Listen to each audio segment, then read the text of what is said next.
Et tout de suite, nous poursuivons le Midi Pile avec notre rubrique Génération Senior.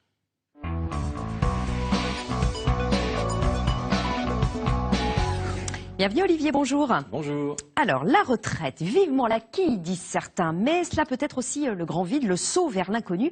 En fait, ça montre qu'il faut bien la préparer, cette retraite, ce qui n'est pas toujours le cas. Oui, la retraite est à l'évidence un moment clé de la vie. Alors, on peut choisir de jouer l'autruche et de se dire, je verrai bien le moment venu. On peut aussi choisir de préparer ce moment. On peut s'y préparer. C'est le meilleur moyen de bien réussir sa retraite, ce nouvel examen.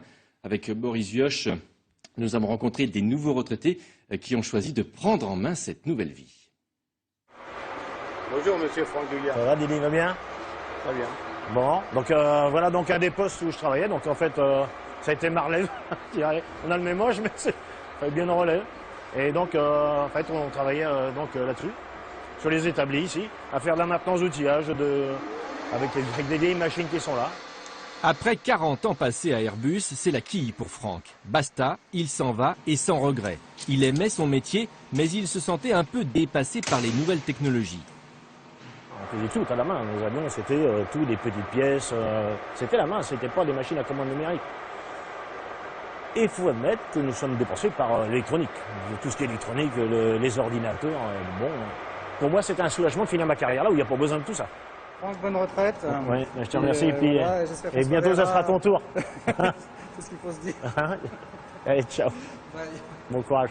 Franck se sentait prêt à partir. Pour d'autres, cette nouvelle étape suscite 1000 questions.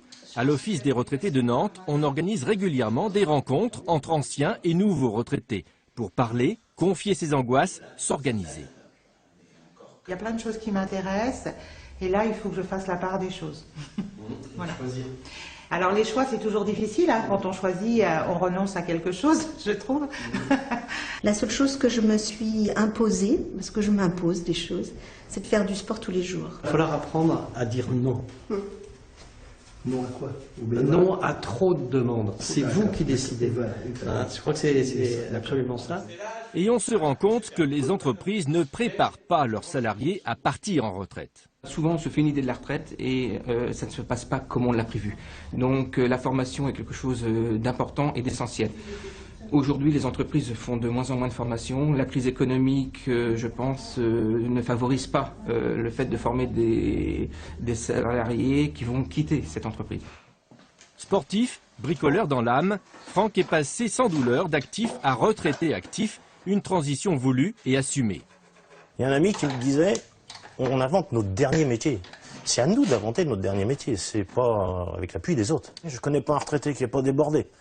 Ils arrivent toujours de bonne heure dans les magasins, ils sont toujours les premiers à la station-service, ils sont toujours les premiers chez le coiffeur. Donc je pense que, je vois pas pourquoi je ferais exception.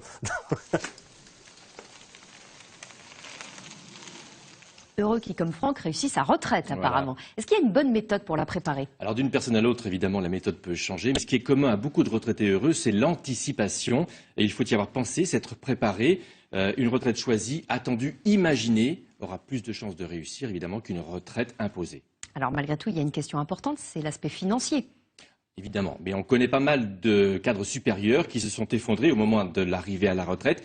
Pourquoi? Pas pour des raisons financières, mais parce qu'ils n'ont pas réussi à passer le cap, à changer de vie, à passer à autre chose. Alors il y a un livre très intéressant qui parle de tout ça, ça s'appelle L'année du Phénix, vous l'avez à côté de vous, il est signé Daniel Lefer. Voilà, c'est aux éditions Les Liens qui libèrent. Daniel Lefer a interrogé une vingtaine de nouveaux retraités, dont quelques-uns dans notre région. Il y a ceux qui ont déprimé, ceux qui culpabilisent d'être payés à ne rien faire, les couples qui sont en crise, pas facile d'un seul coup de vivre 24 heures sur 24 avec l'autre.